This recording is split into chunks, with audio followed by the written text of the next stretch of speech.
Hello ખેડૂત મિત્રો, આજે આપણે મેસી ફર્ગ્યુસનની અંદર 1035 મહાશક્તિનો રિવ્યૂ કરવા જઈએ છીએ, જે 39 HP રેન્જનું આ ટ્રેક્ટર છે.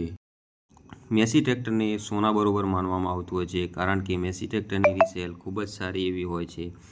માર્કેટમાં તમામ ટ્રેક્ટરો કરતાં સૌથી વધુ રિસેલ જો ધરાવતું હોય તો તે માત્ર મેસી ટ્રેક્ટર છે, કારણ કે આનું ઓછા મેન્ટેનન્સ, કમ રખરખાવ અને આનું ડીઝલ એવરેજ પણ ખૂબ જ સારું હોય છે અને તૂટફૂટ પણ ખૂબ જ ઓછી થતી હોય છે. માત્ર ખેડૂતોની પહેલી પસંદ જે મેસી ટ્રેક્ટર રહેતું હોય છે. આજે ફૂલ ડિટેલ રિવ્યૂ કરવા જઈ રહ્યા છીએ. ફ્રન્ટ લુક કંઈક આ રીતનું આવતું હોય છે. કંપની ફિટ એક બમ્પર જે આ મેસી ફર્ગ્યુસન દ્વારા આપવામાં આવતું હોય છે, જે 60 kg વેટ ધરાવતું હોય છે. મજબૂત એવું હેવી બમ્પર આપવામાં આવ્યું છે, જેના કારણે આગળ ફ્રન્ટ લિફ્ટિંગની સમસ્યા રહેતી નથી. હેવી એવા નટ સાથે આપવામાં આવતું આ બમ્પર ખૂબ જ મજબૂતાઈથી લગાવવામાં આવેલું છે. ખૂબ જ સુંદર એવી ગ્રીલ આગળથી લાગતી હોય છે, જેને આગળ રેડિએટરની અંદર પવન જવા માટેની સારી એવી જાળી છે. આગળની બે હેડલાઇટ, વચ્ચે લોગો. હેડલાઇટ પણ ખૂબ જ સુંદર હોય છે, જે હેલોજન ટાઈપની બલ્બ આવતા હોય છે, જે ઓછા મેન્ટેનન્સ માટે અને રિપેર થઈ જતું હોય છે. બલ્બ ચેન્જ કરીને આપણે આને રિપેરિંગ કરી શકતા હોઈએ છીએ. ગ્રીલ પણ ખૂબ જ મજબૂત હોય છે.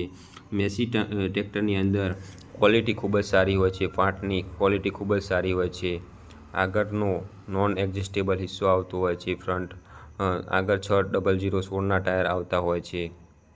આગળનો જે પાટાવાળી સિસ્ટમ હતી તે હવે આવતી નથી. ડબલ એક્ટિંગ સ્ટેરિંગ આવતું હોય છે. આમાં S337 એન્જિન સેમસંગનું વપરાતું હોય છે, જે 39 HPની રેન્જ સાથે મેડ ઇન ચેન્નઈ. જે આ ટ્રાન્સમિશન ફક્ત મેસી ટ્રેક્ટરની અંદર જ ખૂબ જ સક્સેસ ગયેલું છે.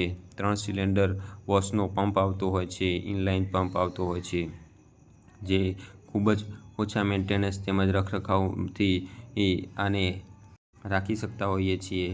અહીંયા આપણને ઓઇલ પ્રેશર મીટર માપવાનો સેન્સર આપવામાં આવ્યું છે, જેથી ઓઇલ પ્રેશર દેખાતું હોય છે. અહીંયા એન્જિન ઓઇલ ફિલ્ટર તેમજ ગેજ આપવામાં આવેલું છે. અહીંથી આપણને ડીઝલ ફિલ્ટર આપવામાં આવ્યું છે પંપનું. અહીંયા રેડિએટર, ખૂબ જ એવું મોટું રેડિએટર આપવામાં આવેલું છે. અહીંયાથી આપણે ઓઇલ ફિલ કરી શકીએ છીએ. લગભગ 6.5 લીટરનું ઓઇલ ફિલિંગ કરવું પડતું હોય છે. મેસીની અંદર જે સીલની લીકેજની સમસ્યા હતી તે હવે રહેતી નથી. આ વોટર સેપરેટર આપવામાં આવ્યું છે. ડબલ ફિલ્ટર આપવામાં આવેલા છે. અહીંયા આપણને સ્વિચથી જ આપણે ખોલી શકીએ છીએ બોનેટ જ્યારે ખોલવું હોય ત્યારે. મેસી ટ્રેક્ટરની અંદર ફક્ત કલરનો પ્રોબ્લેમ રહેતો હોય છે. આનો કલર અમુક ટાઈમ પછી ફીકો પડી જતો હોય છે. સ્ટીકર પણ એકદમ ભૂરા પડી જતા હોય છે, જેમાં કંપનીને ધ્યાન દેવાની જરૂર છે. સાયલેન્સર પણ ખૂબ જ સુંદર એવું પોઝિશનમાં આપવામાં આવેલું છે, જે એલન કીબોર્ડથી ફિટ કરવામાં આવેલું છે. સાયલેન્સરનો અવાજ પણ ખૂબ જ સાયલેન્ટ જ હોય છે. એ મેસીનો અવાજ ખૂબ જ સાયલેન્ટ આવતો હોય છે, જે ખેડૂતોને ખૂબ જ પસંદ છે. તે રીતનો આની અંદર ખૂબ જ ઓછા ચેન્જિંગ કરવામાં આવે છે, તેના કારણે જ આની રિસેલ ખૂબ જ ઊંચી છે. ડબલ ક્લચવાળું આ ટ્રેક્ટર જે નીચા પાયદાનની અંદર જ ખૂબ જ ફેમસ એવું મોડલ છે. આ તો હજી પણ નીચા પાયદાનવાળું અને સિંગલ રિડક્શનવાળી ટ્રાન્સમિશન આવતું હોય છે, જે બુલિયન પિનિયન જે સિંગલ આવતું હોય છે, તેના કારણે ખૂબ જ સારું એવું એવરેજ નીકાળતું હોય છે. અહીંયાથી આપણે ચોમાસાની અંદર ક્લચ લોક કરી શકીએ છીએ, જેના કારણે ચોમાસું પછી પણ આપણે એ ક્લચ ચોંટતી નથી. ચોમાસાના અંદર ટ્રેક્ટર પડી રહે તો એની ક્લચ ચોંટવાની સમસ્યા રહેતી નથી. આ 540 PTOની અંદર આવતું હોય છે. આ ટોપલિન આવતી હોય છે, જે ખૂબ જ મજબૂત હોય છે. ટોપલિન માટેની પાછળ કોઈ અટેચ કરવાની સિસ્ટમ હજી સુધી પણ મેસીએ સુધાર કે આપ્યું નથી. આ ખૂબ જ સુંદર એવા રિફ્લેક્ટર આપતા હોય છે. કટ ફેન્ડર, 8 ફોરવર્ડ 2 રિવર્સ ગિયરની સાથે આવતું આ મોડલ. ટ્રાન્સપોર્ટ લોક, નોન એડજસ્ટેબલ સીટ, જે કંપનીનો માઇનસ પોઈન્ટ કહી શકાય, કારણ કે હવે દરેક કંપની એડજસ્ટેબલ સીટ આપતી હોય છે, પણ મેસીની અંદર હજી પણ નોન એડજસ્ટેબલ સીટ આપે છે. ક્લસ્ટરની અંદર પણ કાંઈ ખાસ ફેર કરવામાં આવેલ નથી. મીટર પણ એના લોંગ જ આવતું હોય છે. બ્રેકની અંદર આપણે ઓઇલ બ્રેક અને ડિસ્ક બ્રેકનો ઓપ્શન આવતો હોય છે.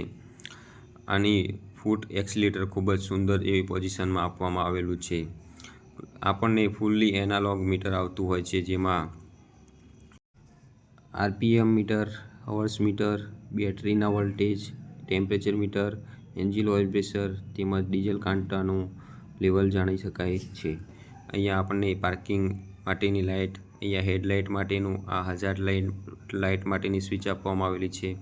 અહીંયા સ્વિચ માટે, અહીંયા મોબાઈલ ચાર્જર માટે પણ મોબાઈલ ચાર્જર માટેનું બોક્સ હજી મેસીએ આપ્યું નથી. આ મોડલ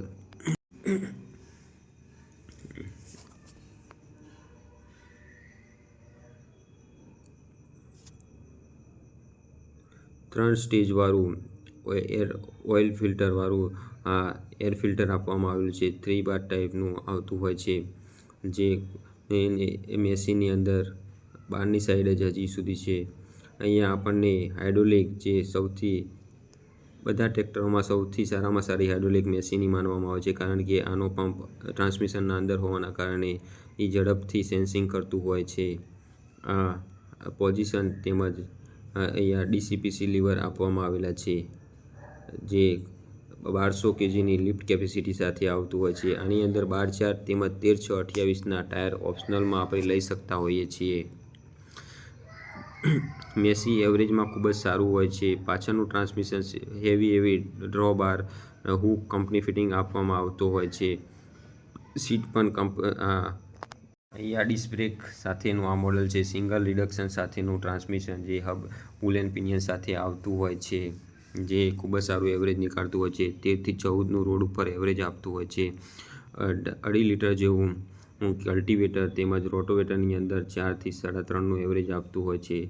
મેસી ટ્રેક્ટર એવરેજ માટે ખૂબ જ જાણીતું એવું મોડલ છે, તેમજ હાઇડ્રોલિકમાં પણ ખૂબ જ સારું એવું રહેતું હોય છે. આની પીટીઓ એચપીની વાત કરીએ તો 33 એચપીની પીટીઓ એચપી આવતી હોય છે, જે 2200 રેટેડ આરપીએમે પૂરી તાકાત જનરેટ કરતા હોય છે. આની હજી ચેન સિસ્ટમ આપવામાં આવે છે, ચેનથી આપણે એડજસ્ટ કરી શકીએ છીએ.